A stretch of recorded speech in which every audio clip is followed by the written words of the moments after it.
Saludos y bendiciones. Para mí es un verdadero privilegio estar con ustedes una vez más para continuar estudiando esta serie de lecciones titulada El Gran Conflicto. Esta semana, por demás, como hemos visto en semanas anteriores, va a ser una lección muy interesante. Estamos siguiendo la secuencia de la historia. Primero vimos lo que fue la historia, la iglesia primitiva, luego la iglesia en tiempo de Constantino. Y esta vez vamos a ver una iglesia muy interesante. Si ven en la parte de atrás, la foto son las ruinas de lo que fue una ciudad, Esmirna. Se encontraba situada en el Imperio Otomano, lo que hoy es parte de lo que hoy es Turquía. Así que vamos a ver cómo era esa iglesia, pero antes de continuar vamos a pedir la presencia del Espíritu Santo por medio de la oración. Oremos. Amado Padre que estás en los cielos, alabado, glorificado, bendecido sea tu nombre por siempre. Estamos delante de ti, eternamente agradecidos por tus múltiples bendiciones, Señor, por la oportunidad que tú nos das de separar este tiempo para compartir la lección de escuela sabática, o más bien tu palabra dirigida por esta serie de estudios, Señor, por demás muy interesante, pidiéndote, Señor, que ellos sean de gran impacto en nuestra vida y que nos ayude quizás a comprender el sacrificio que hicieron estas personas, estos hombres en el pasado, para que hoy nosotros tengamos la Biblia, para que hoy nosotros podamos tener el Evangelio, Señor, y quizás para que aprendamos a apreciarlo. Te pedimos en forma muy especial por cada persona que nos ve. Tú sabes cuáles son sus situaciones en las diferentes áreas de su vida, Señor. Sé con cada uno de ellos, pero sobre todo al estudiar tu palabra, Señor, que nuestro entendimiento sean abiertos y que tú, Señor, disipe cada duda, toda duda de nuestra mente y que también nos purifique nuestra percepción para que nos ayude a entender lo que tú quieres por medio de tu palabra. Para eso pedimos la unción de tu Santo Espíritu, para que no sean nunca mis palabras, siempre las tuyas, y para que dirija, Señor, a cada persona que nos ve. Todo te lo pedimos no porque haya mérito en nosotros, sino por la sangre derramada en la cruz del Calvario, en el nombre de Jesús. Amén. Fíjense que el título de esta lección es muy interesante. Defendamos la verdad. ¿Será que acaso tenemos que defender la verdad o la verdad se defiende sola? Eso vamos a verlo. Eh, y el versículo para memorizarlo encontramos en Juan 13, 14 al 15. Dice, como Moisés levantó la serpiente en el desierto, así es necesario que el Hijo del Hombre sea levantado para que todo aquel que en él crea no se pierda, mas tenga vida eterna. Juan 3, 14 al 15. Fíjense, esto no está en la lección, pero quiero puntualizar ya que estamos aquí. La semana pasada se estaba comparando a Satanás con una serpiente que engaña. Fíjense que ahora la serpiente es un símbolo de Jesús.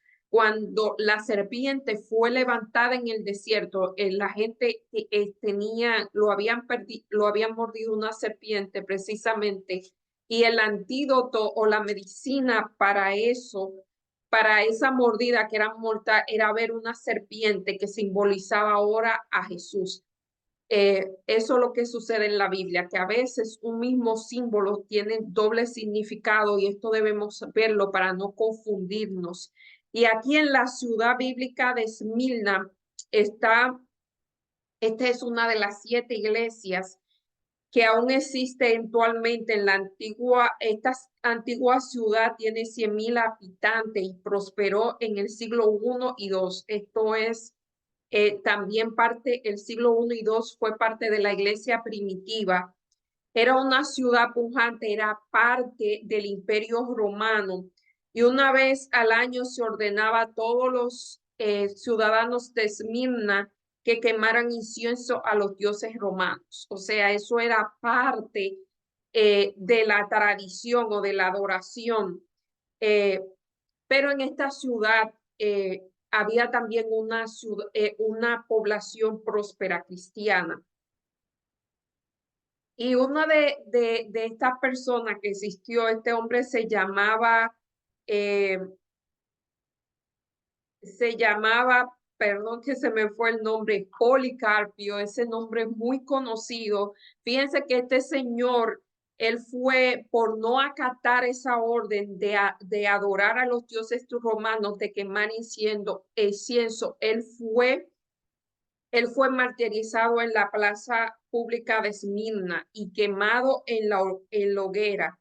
Cuando se le siguió por última vez que renegara de Cristo, él dijo, 86 años que lo he servido y no me ha hecho ningún mal, ¿cómo yo puedo hablar mal del rey que me salvó? Fíjense que así era la entrega que esta gente tenían a Cristo. O sea, así era su creencia tan profunda, tan arraigada, que ellos eran capaces de tener una muerte tan horrible como era morir quemado. El espíritu de esta profecía da luz sobre ese tema y dice que las personas que son mártires son un don, reciben una gracia especial y ellos realmente no sienten el dolor. Eso puede ser posible y explicaría por qué estas personas, algunos morían cantando y vamos a ver a uno de ellos esta semana. Eh, Otro de los reformadores muy conocidos fue Juan Hus, Jerónimo, ese otro conocido que ellos desafiaron el poder el poder papal, o sea, ellos defendieron y ahora entendemos que es defender la verdad. Defender la verdad es ponerse de parte de la verdad.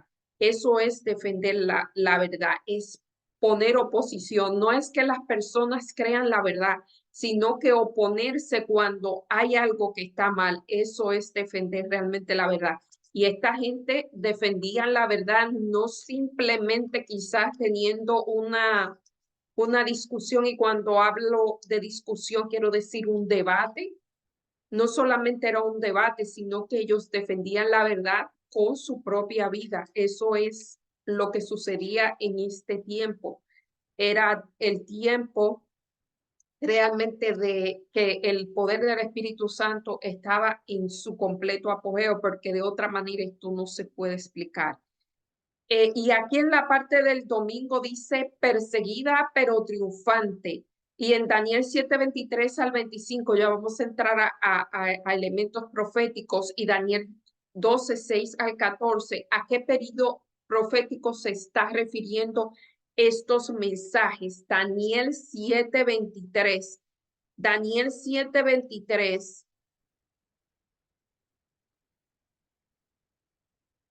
dice, y la cuarta bestia será un cuarto reino en la tierra. Fíjense que ahí están hablando de las bestias que Daniel vio, y ya vamos por la cuarta. La cuarta bestia será un cuarto reino sobre la tierra, el cual será diferente a todos los otros reinos y a toda la tierra. Devorará, trillará y despedazará.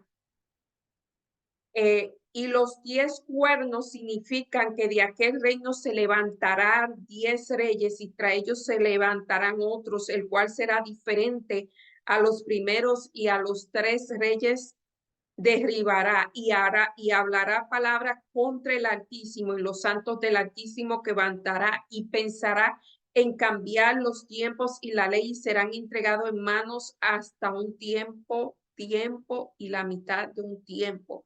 Aquí estamos entrando a la profecía.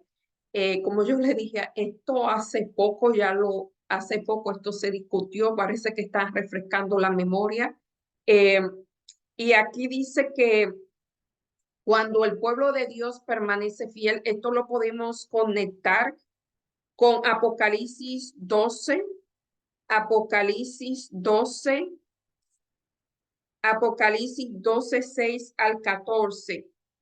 Y la mujer huyó al desierto, donde tiene preparado para aquel que sustente por 1260 años, y hubo una gran batalla. O sea, los 1260 años es lo mismo que un tiempo, tiempos y lo demás de un tiempo. ¿Y cómo nosotros sabemos eso? Si nosotros buscamos en Ezequiel en Ezequiel 4:6 y número 14:34. Solo vamos a leer uno de estos versículos porque los dos significan exactamente lo mismo.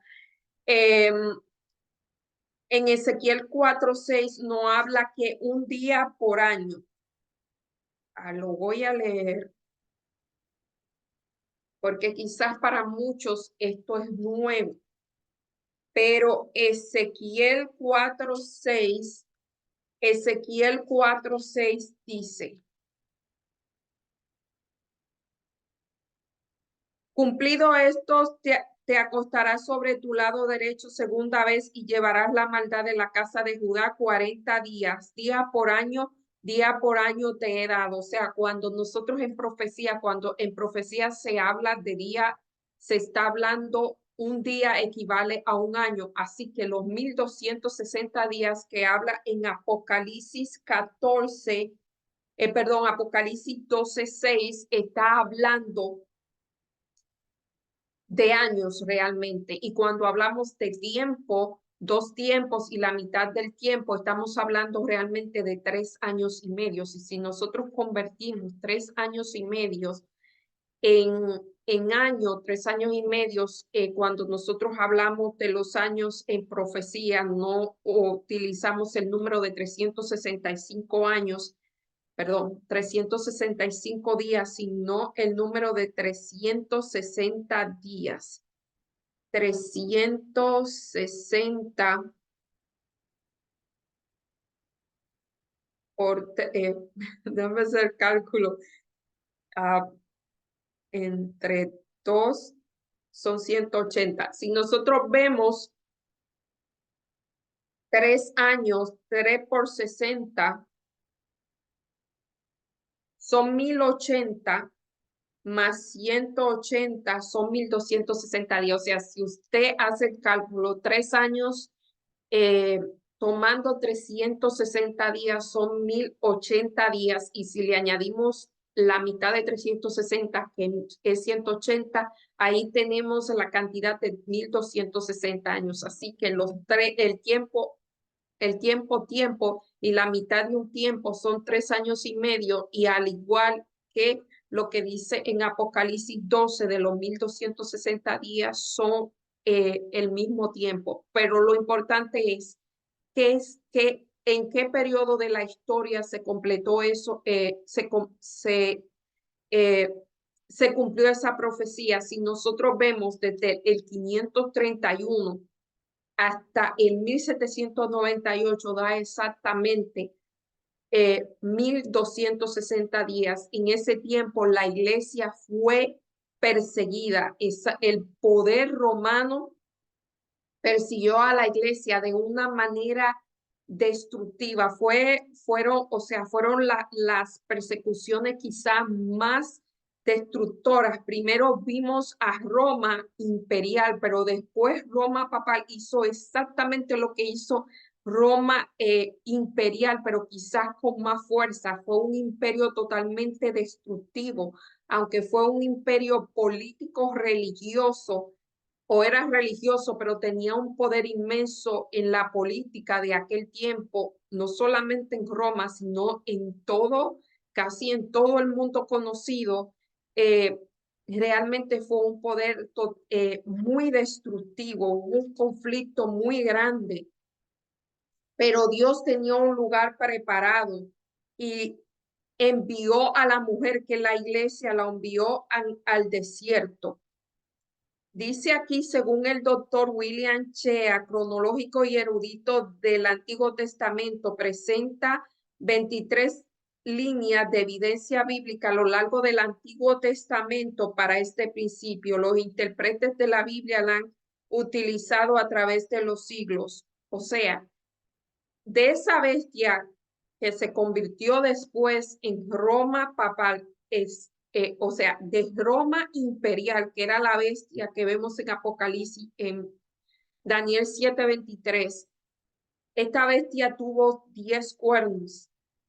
Salieron 10 cuernos, que eran 10 reinos, y uno de los 3 reinos eran los visigodos, los vándalos, los ostrogodos, Realmente estos reinos son los países europeos, solamente que tenían otro nombre, los vándalos, los ostrogodos, los visigodos, los espartos. No busqué esa información para darle esos nombres, pero realmente es Europa, son los países de Europa, incluyendo España, Inglaterra, Italia, Portugal, Suiza. Ahora no lo tengo todo en mente, pero de esos 7 reinos, 3 de esos 10 cuernos, 3 fueron destruidos y fueron los visigodos, los vándalos y los ostrogodos. Esto era porque estas 3 tribus tenían una enseñanza que era contraria a la de Roma. Esta gente creía, eran arianos. Los arianos pensaban que Cristo no era un ser totalmente divino, sino que Cristo era un ser creado, y por eso esta gente fueron destruidas por Roma. Y eso, de esos 3 reinos salió uno que fue Roma papal. O sea, se destruyeron de los 10, fueron 3 destruidos, quedaron 7, pero dice que de eso salió uno que hablaba blasfemia contra el Altísimo, y fue como que Roma imperial se convirtió ahora en Roma papal, que tenía un poder político religioso, y fue realmente quizá más destructiva que la misma Roma imperial. Aquí dice que fueron expulsados de Roma en el 538 después de Cristo. Y en ese periodo fue un periodo de oscuridad espiritual, desde el 538 hasta el 1798. Si ustedes recuerdan, la semana pasada hablamos del eclipse, que dice la Biblia que el sol en Mateo 24, que el sol se oscurecería, y que en el 1780 hubo un oscurecimiento de sol, y eso se tomó en la profecía. ¿Saben por qué se tomó en la profecía? Porque fue muy cercana a la fecha, o sea, se tomó esa fecha como el cumplimiento de esa profecía, porque fue muy cercana a la fecha del 1798, cuando este poder cayó, cuando el poder papal recibió la herida de muerte. Por eso se toma esa fecha, ese oscurecimiento de sol, y no otro, porque han habido muchísimos. Y aquí dice que innumerables cristianos fueron martirizados en este periodo por obedecer la palabra de Dios. No había palabra. La palabra de Dios, como dijimos la semana pasada, fue puesta en cadenas literalmente. La palabra de Dios fue apresada, y la gente no podía estudiar libremente como se estudiaba antes y como se estudia ahora. Como dijimos, las misas eran en latín y nadie entendía, solamente los que hablaban en latín. Y las Biblias no habían sido traducidas al lenguaje del pueblo, y por eso este imperio tomó tanta fuerza, debido a la oscuridad, debido a la ignorancia que existía en ese tiempo. Dice: la victoria de Cristo sobre Satanás en la cruz fue la victoria sobre ellos. Aunque murieron, su muerte es solo un descanso hasta el regreso de Cristo. O sea, esta gente murieron confiando en que ellos estaban muriendo por su Salvador, y que ellos iban a ver a su Salvador otra vez. Ellos deberían creerlo, porque para llegar a eso es realmente, ellos tenían que estar convencidos de lo que realmente estaba pasando. La luz, esto es la parte del lunes, la luz vence a las tinieblas, y Judas 3, 1, 3 al 4, Judas 1, 3 al 4, Judas 1, 3 al 4.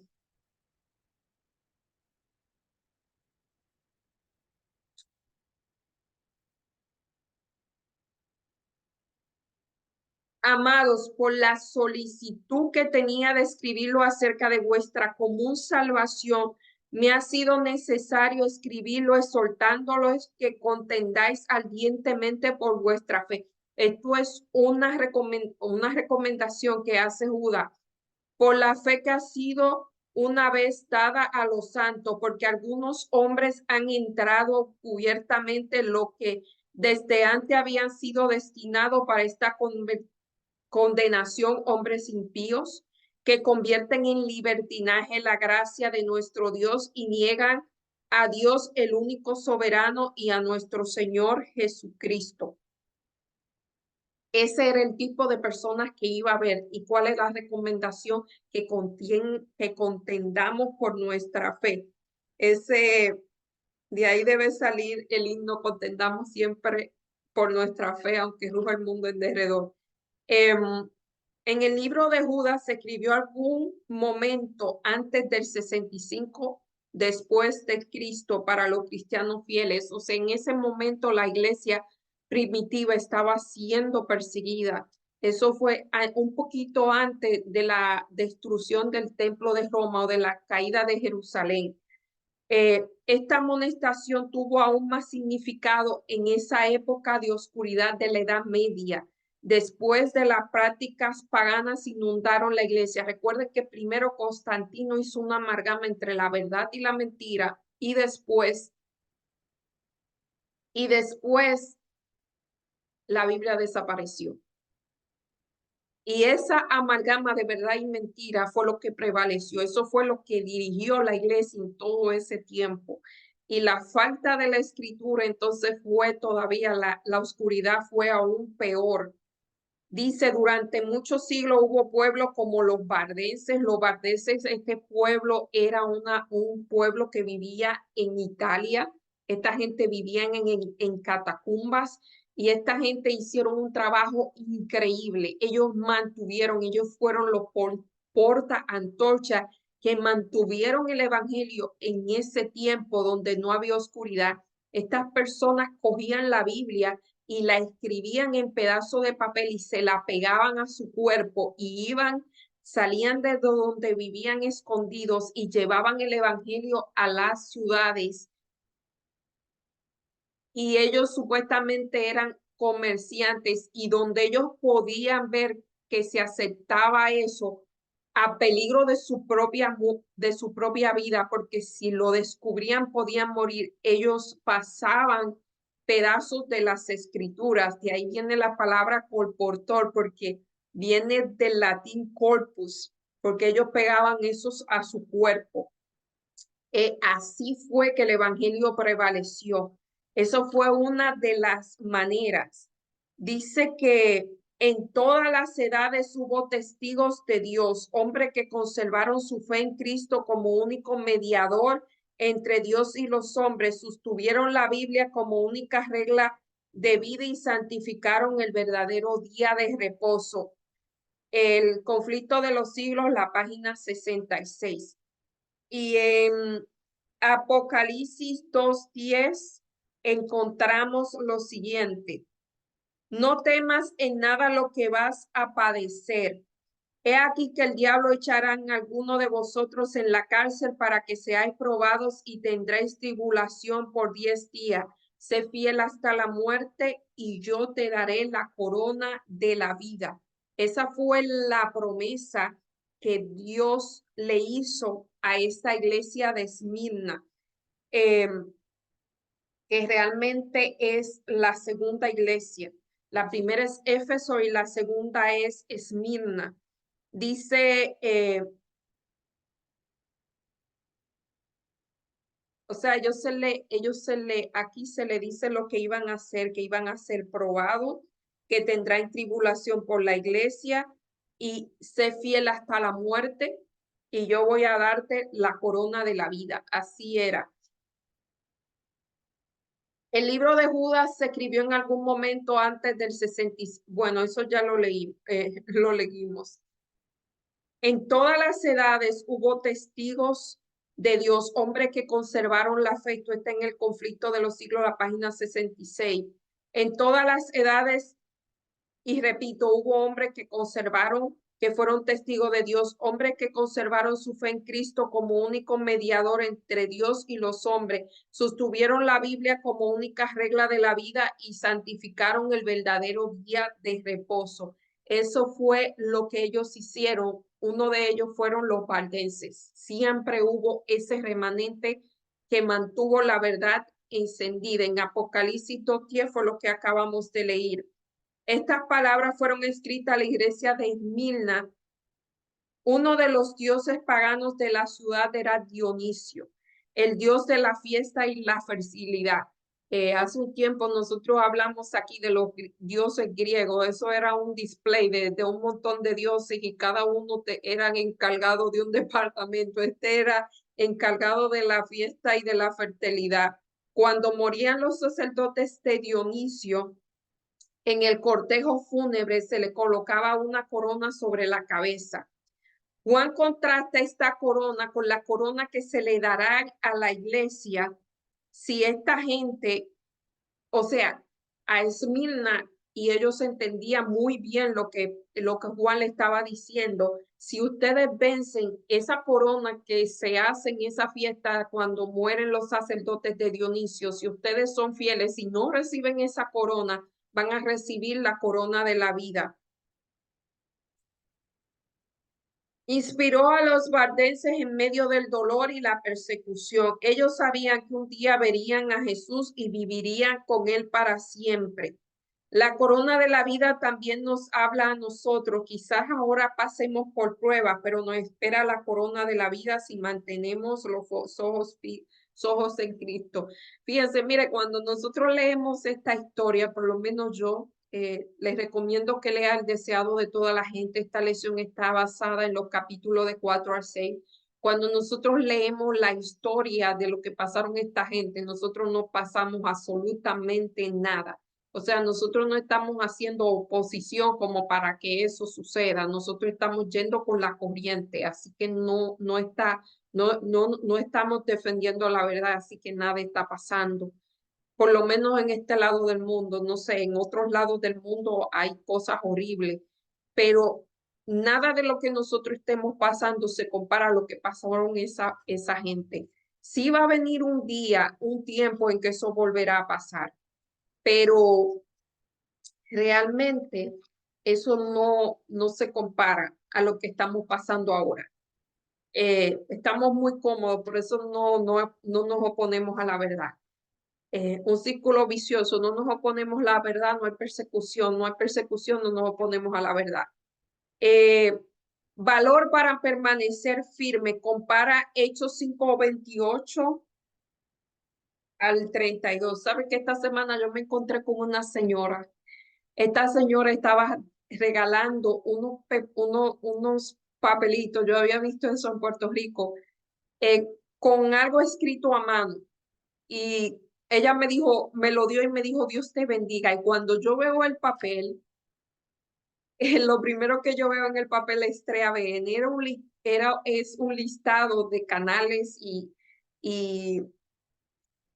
o sea, de canales y páginas adventistas donde se habla del evangelio. Y esa señora, cuando yo lo vi, yo le dije, ¿usted es adventista? Y le dije que sí, nos abrazamos.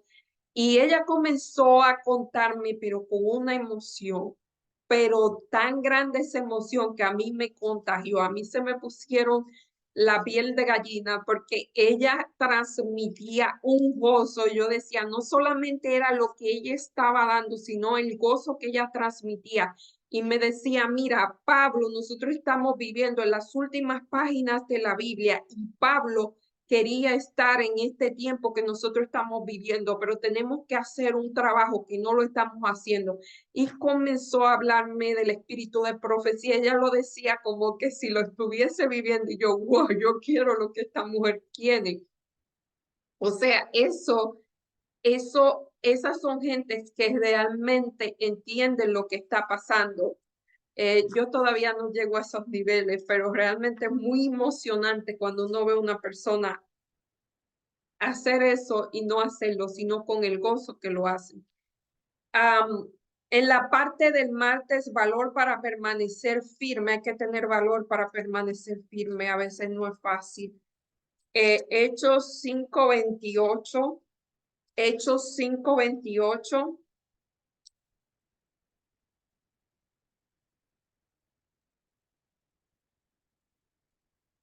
diciendo, no os mandamos estrictamente que no enseñé en este nombre, y ahora habéis llenado a Jerusalén de vuestra doctrina y queréis echar sobre nosotros la sangre de este hombre. Esta historia, y respondió Pedro y los apóstoles dijeron, es necesario obedecer a Dios antes que los hombres. Y el Dios de nuestro Padre levantó a Jesús a que vosotros mataste. A este Dios exaltado con su diestra por príncipe salvador para dar arrepentimiento y perdón. Y nosotros somos testigos suyos de estas cosas y también el Espíritu Santo, el cual ha dado a Dios a los que le obedecen. O sea, aquí estamos hablando cuando Pedro y Juan fueron perseguidos, Pedro y Juan, y no solamente Pedro y Juan, sino que los apóstoles fueron perseguidos y ellos tenían que dar razón de su fe. Una de las características distintivas de los valdenses y de cada uno de los reformadores era que tenían lealtad absoluta hacia Dios. Ellos no tenían una lealtad dividida. Fíjense que ese fue el problema de Constantino, que su lealtad estaba dividida. Como decimos, todavía no se sabe si eso fue real, la conversión, o solamente fue una estrategia. Dice, y su compromiso con la supremacía de Cristo, no al papado. O sea, ellos no estaban en dos aguas, ellos realmente estaban definidos que esa era la verdad y que eso era lo que ellos realmente seguían. Si no, no hubiesen hecho tantas cosas que ponían en riesgo la vida. Así que solamente así, solamente explica que ellos realmente tenían lealtad hacia aquel que lo había dado la vida, como dijo este señor de la introducción. Comprendieron la abominación de Pablo. Por los demás, hermanos míos, fortalezcanse en el Señor y en el poder de su fuerza. Se tomaron a pecho el consejo de Jesús. Retén lo que tiene para que ninguno tome tu corona. En lugar de someterse a las tradiciones, o sea, esta gente optaron por mantener lo que ellos creían y dejaron todo lo que tenían atrás y se fueron a ir a catacumbas que ellos vivían todavía. Allí en Italia se conserva estos museos. Eran catacumbas. Catacumbas eran antiguas donde enterraban la gente. Ellos vivían ahí. Y en lugares escondidos y solamente dejaron todo su comodidad y se escondieron ahí solamente para preservar lo que ellos creían. Ellos muy bien eh, pudieron haberse juntado o hubiesen disluido o sea, disimular su fe, eso es lo que quiero decir, quedarse donde vivían y disimular su fe, pero ellos no, ellos realmente dejaron todo por lo que creían. Para eso hay que tener lealtad, para eso hay que tener fe, para eso hay que estar convencido, no solamente convertido, sino convencido de lo que realmente se cree. Dice que los bardenses fueron uno de los primeros grupos en disponer la Biblia en su propio idioma. Jean Laher era un copista, o sea, es lo que le estaba diciendo, que yo me adelanto. Esa historia es muy interesante, yo me adelanté ya, eso era un copista y eso era lo que yo hacía, o sea, eso era la parte del martes, lo que yo hacía era distribuían las escrituras, se disfrazaban, se hacían pasar por comerciantes y así llevaban las escrituras escondidas y eran los estudiantes, y eran guiados por el Espíritu Santo, claro está, porque para ellos conseguir a qué persona indicada darle eso era como un contrabando por la escritura. Y uno lee eso y uno dice, ahora, ¿cuánta Biblia usted tiene en su casa? Mire, aquí en el teléfono, yo siempre ando en el teléfono porque esto para mí es mi biblioteca. Yo tengo ahí montones de libros y tengo montones de Biblia. O sea, Biblia en diferentes versiones. Ve lo fácil que es, usted lo carga en el teléfono. lo tiene en su casa, lo tiene donde quiere, y esta gente daba su vida para un pedacito, ni siquiera la Biblia completa, era un pedazo lo que ellos daban y tenían que copiarlo a mano. Así era, eso era, así de importante era la Biblia para ellos. En la parte del miércoles, el lucero de la mañana, yo tengo una mezcla de estas lecciones, lo estoy leyendo corrido y no sé cuál día es cuál día, pero dice en Salmos 19, 7 al 8, la ley de Jehová es perfecta que convierte el alma, el testimonio de Jehová es fiel que hace santo al sencillo, los mandamientos de Jehová son rectos que hace sabio al, o sea, que hace sabio al que no lo es, para no usar la palabra que debo hacer. Dice aquí que cada uno de los reformadores se regocijaban. O sea, ellos no estaban obligados, lo que ellos hacían era de corazón, se regocijaban, se alegraban, amaban su ley. O sea, ver la palabra, fueron encontradas tus palabras y la comí, me fueron por gozo y alegría de mi corazón. Ellos se alegraban, se glorificaban. La reforma fue un gozo que producía el estudio de la Biblia y por eso yo era capaz de ir a la cárcel y morir. Ah, el estudio de la Biblia no era una tarea laboriosa, el estudio de la Biblia no era una obligación, el estudio de la Biblia no había que estarlo machacándose, estudio la Biblia, es más, ellos ponían su vida en riesgo para ir y encontrar un pedazo de la Biblia o para leer la Biblia como Martín Lutero que la leía parada mientras la Biblia estaba encadenada. Eh, Eso era la Biblia, ellos andaban detrás de la Biblia. Ahora hay que andar detrás de la gente, lean la Biblia, lean la Biblia. Ellos daban su vida por leer la Biblia. Dice, la Biblia debió el todo lo que fue. Y aquí habla de Wycliffe. Wycliffe fue, este hombre era inglés y él tradujo la Biblia, las Santas Escrituras del original, ahora no sé si el hebreo o el griego, al idioma inglés. Y dice que todavía Roma no había llegado a donde él y él murió de muerte natural. Y cuando Roma llegó, la Santa Inquisición lo desenterraron, lo quemaron y esparcieron sus cenizas por el río y así mismo se esparció sus escrituras porque 40 años después los seguidores de este hombre fueron lo que hicieron, se dieron a la tarea de diseminar eso que él había escrito. En ese tiempo también llegó la imprenta y eso fue grande porque ya no tenían que copiar la Biblia a mano, ahora la imprimían. Dice aquí, da constancia en los propósitos, paciencia y valor y perseverancia. Refina el carácter y santifica el alma. Eso hace la Biblia. Un estudio serio y reverente de las escrituras, al poner la mente de quienes se dedicaran a él en contacto directo con la mente del Todopoderoso. Eso es lo que hace la Biblia si uno la estudia bajo la dirección del Espíritu Santo, porque vuelvo y digo, uno puede estudiar la Biblia y no nada, como un libro cualquiera, pero si uno humildemente busca de Dios y la dirección del Espíritu Santo, la Biblia puede ennoblecerá como ningún otro estudio el pensamiento, los sentimientos, las aspiraciones, los propósitos, paciencia, el valor, la perseverancia, refina el carácter y santifica el alma.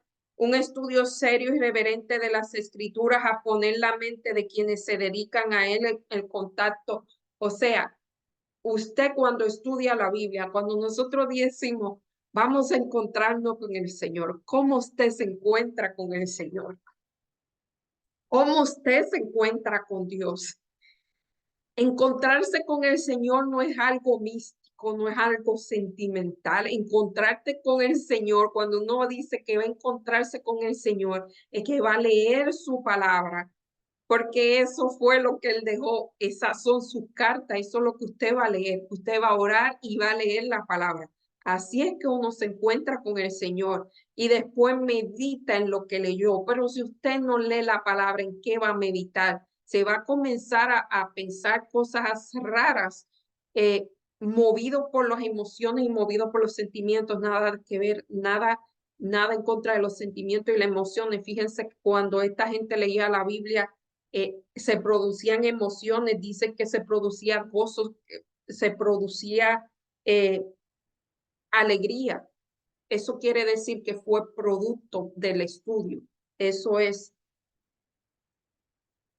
un estudio serio y reverente de las escrituras, poner la mente de quienes se dedican en contacto directo con el Salvador va a cambiar y va a ser más robusto el, el intelecto y más activo, como también los principios serán más nobles que lo que puedan resultar de la más hábil enseñanza de la filosofía humana. Esto en el conflicto de los siglos, la página 101.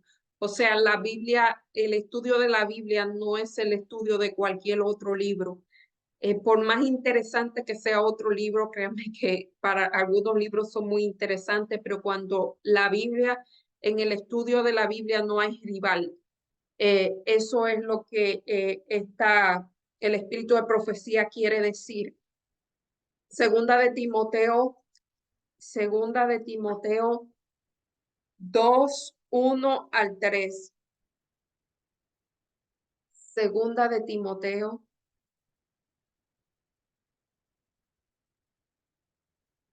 Tú pues, hijo mío, esfuérzate en la gracia que es en Cristo Jesús. Lo que has oído en mí antes de mucho testigo, esto encarga a hombres fieles que sean idóneos para enseñar también a otros. Tú pues sufre penalidades como buen soldado de Cristo. O sea, el propósito de estudiar la Biblia es que sean idóneos para enseñar a otros. La Biblia uno no se puede quedar con lo que uno aprende en las Sagradas Escrituras y lo que uno aprende en ningún lugar. La verdad de la palabra de Dios y el gozo de la salvación en Cristo llenaban tanto el corazón de los reformadores que tenía que compartirlo. Eso es lo que sucede. John Wycliffe dedicó su vida a traducir la palabra de Dios a la iglesia por dos razones. El Cristo viviente lo transformó, o sea, él probó lo que era la palabra de Dios y quiso que otros probaran. Quizá él tenía la habilidad de leerla, quizás no la tenía de leerla en el idioma original y él pensó en aquellas personas que no podían leerla en su propio idioma y él pasó su vida completa traduciendo la Biblia. Y eso fue y después pasó lo que dije, que me estoy adelantando. Es que esta historia yo la conozco desde hace muchos años y por eso me es difícil mantener los días, ir día por día, pero eso fue lo que pasó. Él fue quemado y las cenizas fueron tiradas al río y así mismo. Por ese río que sus cenizas fueron tiradas, esas cenizas llegaron hasta Alemania y se encontraron allí con otro de los luceros, otro de los campeones del evangelio que fue Martín Lutero. Eso fue también lo que pasó. Y en cada país se levantó uno de esos reformadores. En Escocia fue Juan Knox que decía, Señor, dame a Escocia o me muero. Así eran esos reformadores. Tenían pasión, pero no la pasión que conocemos por ahí, sino era la pasión que persiste y que realmente quiere algo con una fuerza increíble. Y ellos lo que querían era que su pueblo conocieran lo que ellos habían conocido. Lee Hebreos 2:14-15. Hebreos 2:14-15.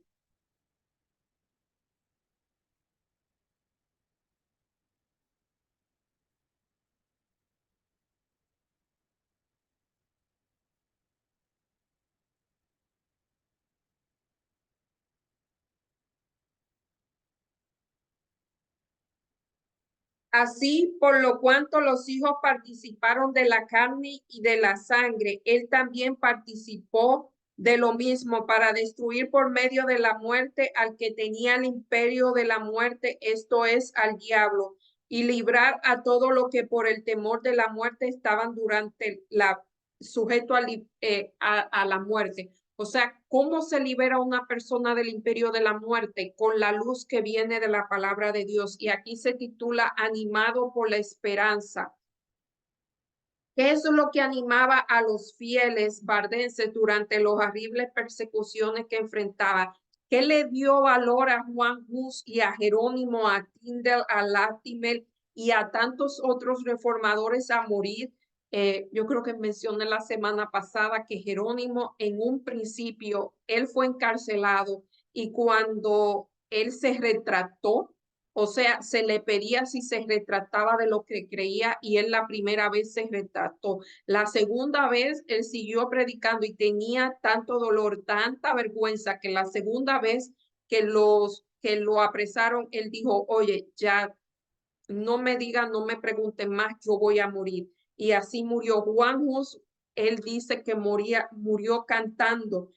Si quieren leer más de esta gente en el conflicto de los siglos, los capítulos del 4 al 6 se habla detalle de esta cosa. Yo por razones de sueño ya no puedo dar más detalles, pero me gustaría hacerlo, pero lean eso porque esa historia es muy interesante.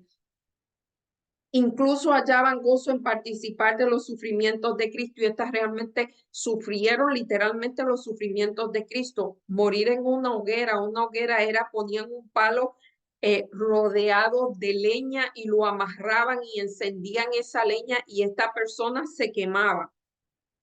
Incluso miraban más allá del presente y miraban hacia el futuro. Sabían que gracias a la resurrección de Cristo, la muerte era un enemigo derrotado para estos hombres y mujeres valientes de la muerte que se habían roto. O sea, para ellos esta vida simplemente ellos estaban de paso. Ellos lo que contaban era con la vida venidera.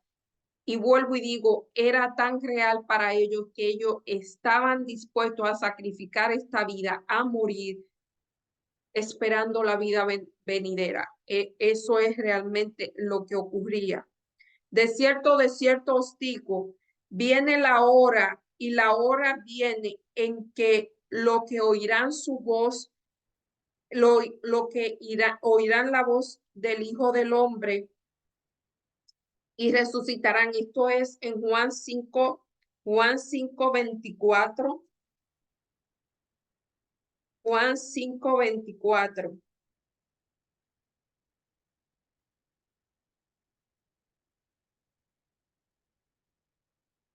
De cierto os digo, el que oye mi palabra y cree en que me envió, este tiene vida eterna y no tendrá más condenación, más ha pasado de vida a muerte. O sea, la, la palabra de Dios es la que da liberación de la muerte. Juan Hus no vaciló ante la prisión, la injusticia y la muerte misma. El frío y la humedad le provocaron una fiebre que estuvo a punto de acabar de su vida. O sea, esta gente estaba en una mazmorra y no eran como las cárceles de ahora. Esto era estilo Pablo y Silas. La gracia del Señor lo sostuvo durante semanas de padecimiento que sufrió ante la condena final. Ellos eran apresados y después eran llevados ante un tribunal donde ellos tenían que defender la verdad, como dice el título. Ellos tenían que dar razón de su fe y a esta gente se le ofrecía retratarse de todo lo que ellos creían y esta gente decidía no retratarse y el castigo era la muerte. Dice que sufrió antes de su condena final. La paz del cielo inundó su alma. A un amigo decía, escribió esta carta desde la cárcel. En el día en que por la gracia del Señor nos encontremos otra vez, gozando de la paz deliciosa de la vida futura. Este hombre estaba en una mazmorra enfermo esperando la muerte y él escribió esto. Sabrás cuán misericordioso ha sido Dios conmigo y cuán admirablemente me ha sostenido en medio de mis tentaciones y mis pruebas. Esto es en la lobreguez de su calabozo.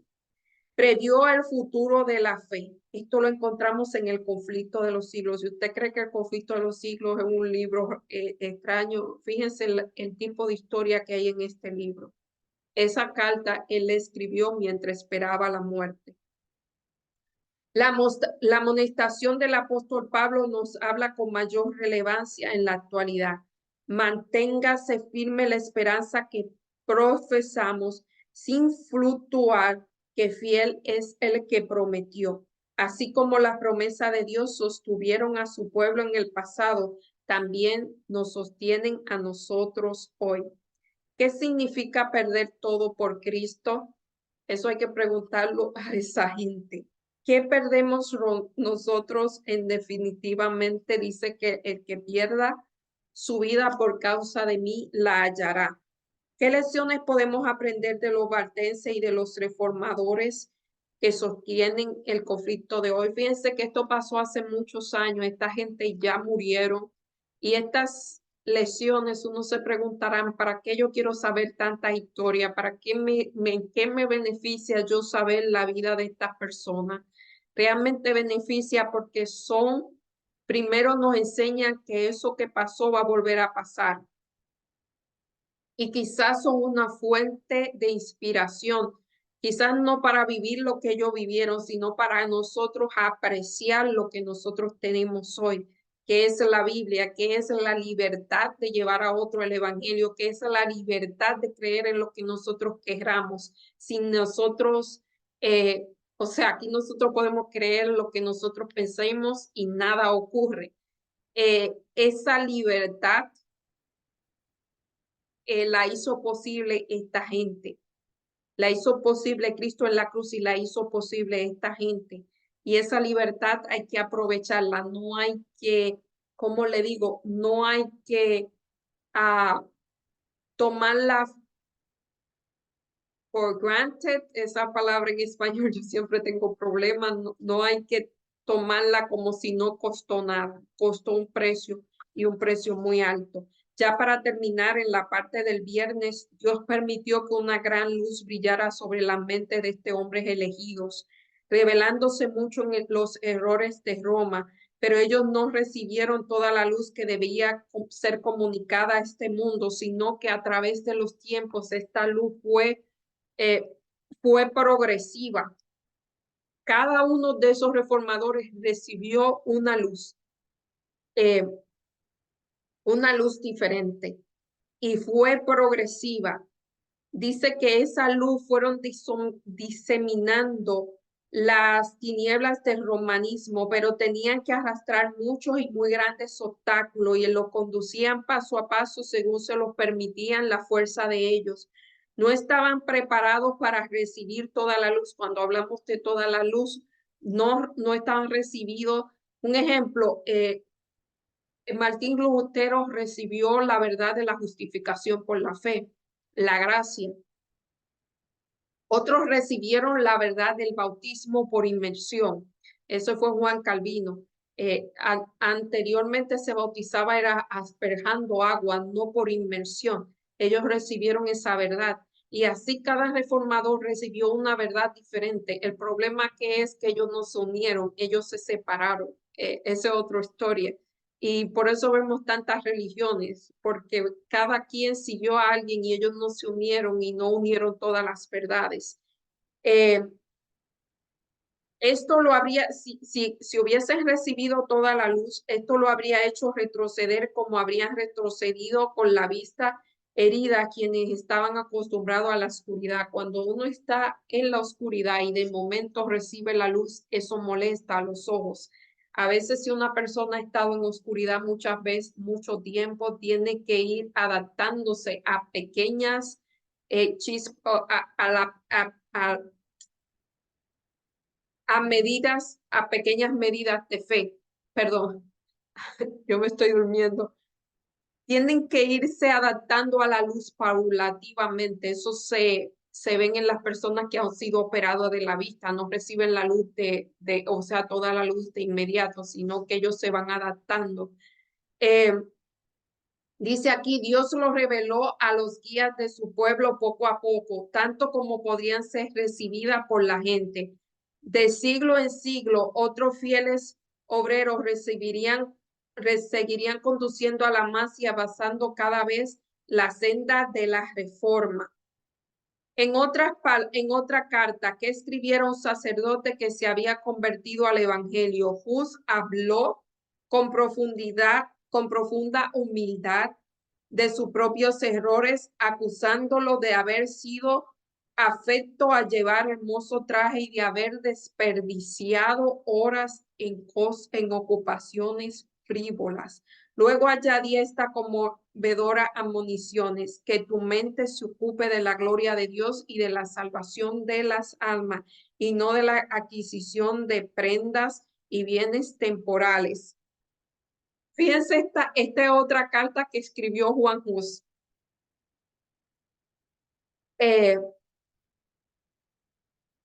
Esta gente andaba con trajes muy hermosos y él le dijo, que tu mente se ocupe de la gloria de Dios y de la salvación de las almas, y no de las adquisiciones de prendas y bienes temporales. Cuida de no adornar tu casa más que tu alma, y sobre todo, cuida de adornar más que tu casa, más que tu alma. Dale más prioridad al ser que al tener. Cuida de tu edificio espiritual. Sé piadoso y humilde del ser con los pobres y no consumas tu dinero en banquetes. Si no corriges tu vida y te atiendes de las superfluidades, temo que verás que serás severamente castigado como soy yo. O sea, él estaba siendo castigado por seguir a Cristo y él le decía, ten cuidado de que no seas castigado por hacer lo contrario. Esa carta la escribió Juan Hus, así que vemos lo que Juan Hus tenía en la mente. Por eso él fue capaz de dar su vida por lo que creía. Eso era lo que Juan Hus tenía en la mente. Oremos a Dios para que podamos llegar a esos niveles de fe y de lealtad hacia Dios. Bueno, yo me despido sin más. Espero que tengan una bonita semana y espero verlo la próxima semana si Dios lo permite. Pero ahora vamos a despedirnos con una oración. Oremos. Amado Padre que estás en los cielos, alabado, glorificado, bendecido sea tu nombre por siempre. En este momento estamos eternamente agradecidos de ti por estas lecciones que tú nos das y también porque damos la gracia porque estos hombres y mujeres fueron capaces, Señor, de aún exponer su vida por preservar la fe y que esa fe llegara hasta nosotros. Señor, gracias por la palabra, por tu palabra escrita. A veces está tan a la mano que no nos podemos a pensar que fue sacrificio de tantas personas, costó sangre, Señor, costó un precio muy alto para que nosotros la podamos tener. Ayúdanos a tener amor por ella, ayúdanos a apreciarla, valorarla, ayúdanos a dedicar el tiempo que necesitamos para estudiar la palabra de Dios, para alimentarnos, Señor, para que tu palabra, Señor, nos transforme, para que tu palabra, Señor, nos haga nueva criatura y para que tu palabra nos dé la fe, la lealtad que necesitamos para llevar a otros lo que de ti hemos aprendido. Te pedimos en forma muy especial por tantas personas que están pasando por situaciones, sea de salud, sea financiera, Señor, sea de salud emocional, física, mental, Señor, sea cualquier tipo de necesidad, sea situaciones familiares, tantos problemas que están pasando en este mundo, Señor, interven en la vida de cada persona en forma individual y dale una solución a su problema. Sobre todo, Señor, ayúdalos a tener hambre y sed por tu palabra. Te lo pedimos no porque haya mérito en nosotros, sino por la sangre derramada en la cruz del Calvario, en el nombre de Jesús. Amén. Bye, hasta la próxima semana, si Dios lo permite.